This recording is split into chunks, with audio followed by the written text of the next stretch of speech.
Bonjour à tous et bienvenue sur Le Français c'est clair.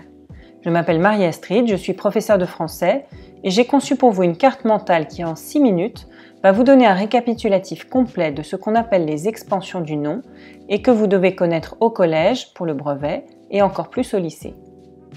Tout d'abord, posons-nous cette question. Une expansion du nom, à quoi ça sert ?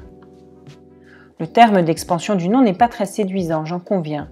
Et pourtant, il s'agit d'une invention tout à fait indispensable, sans laquelle les phrases, les textes seraient plats et sans saveur. Les expansions du nom, qu'est-ce que c'est ? Les expansions du nom sont les termes que l'on ajoute à un nom pour le rendre plus palpable, pour le faire exister dans l'esprit des lecteurs. On pourrait aussi dire que les expansions du nom l'habillent, le décorent en quelque sorte. Car si je parle d'un homme, vous voyez bien que je ne dessine rien de spécial dans ma tête qu'un homme avec 2 bras, 2 jambes.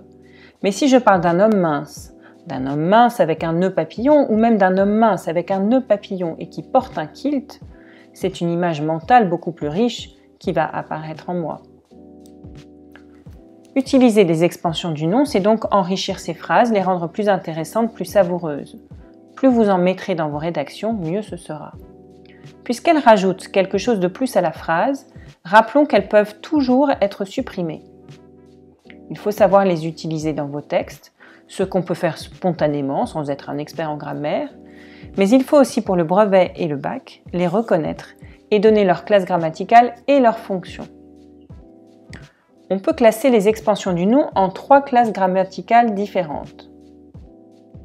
Commençons par la classe grammaticale la plus simple à reconnaître et la plus fréquemment employée, celle des adjectifs qualificatifs. Un adjectif, c'est un mot variable qui s'accorde en genre et en nombre avec le nom qu'il qualifie. Petit, grand, belle, magnifique sont des adjectifs qualificatifs.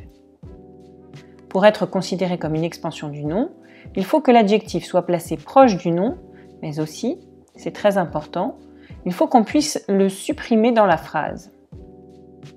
Si on vous demande de repérer ces expansions du nom dans un texte ou une phrase, on vous demandera de donner leur classe grammaticale, mais aussi leur fonction. 2 fonctions sont possibles pour l'adjectif. Soit il est épithète, soit il est apposé. S'il est épithète, cela veut dire qu'il est collé au nom, sans virgule, comme dans les phrases suivantes « Je voudrais des pommes juteuses » ou bien « Une pomme mondialisée s'est répandue sur le monde entier ». Mais il arrive que l'adjectif prenne un peu plus de distance face au nom et qu'on le détache par une virgule qui le mette en évidence. Alors, la fonction de l'adjectif est d'être apposé. Par exemple, croquer, la pomme fut fatale, ou bien encore, verte, la pomme est acide. Après les adjectifs, passons à la 2e classe grammaticale possible. On l'appelle le groupe prépositionnel.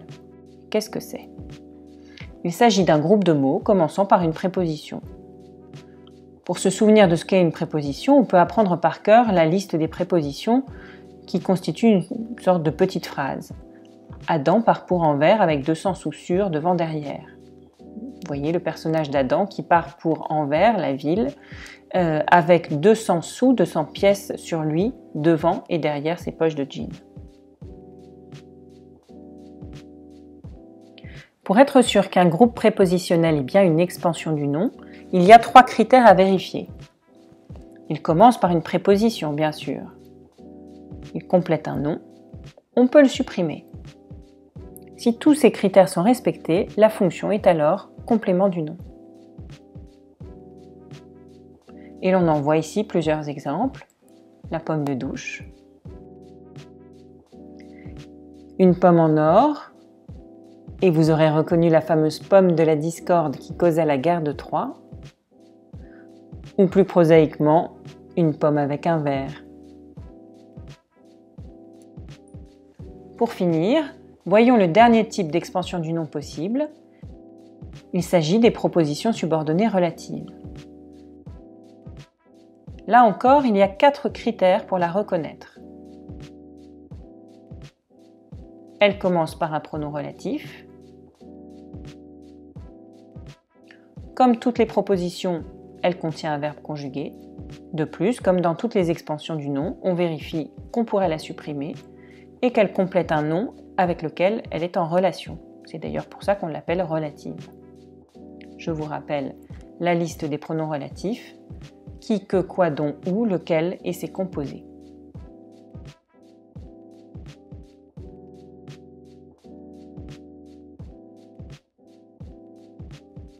Mais quelle est la fonction d'une subordonnée relative? Lorsque j'étais jeune, on apprenait qu'elle était complément de l'antécédent, mais on peut dire aussi qu'elle est complément du nom. C'est peut-être ce que vous disent vos professeurs, et ce n'est pas faux. Cependant, dans la nouvelle grammaire publiée en 2020 sur Eduscol et qui doit s'appliquer désormais à l'école, on simplifie les choses en attribuant aux relatives les fonctions que l'on a vues tout à l'heure pour l'adjectif. Si la relative est collée au nom sans virgule, elle est épithète. Par exemple, dans la phrase « Il prit la pomme qui était interdite » ou bien « La pomme dont je parle est rouge ».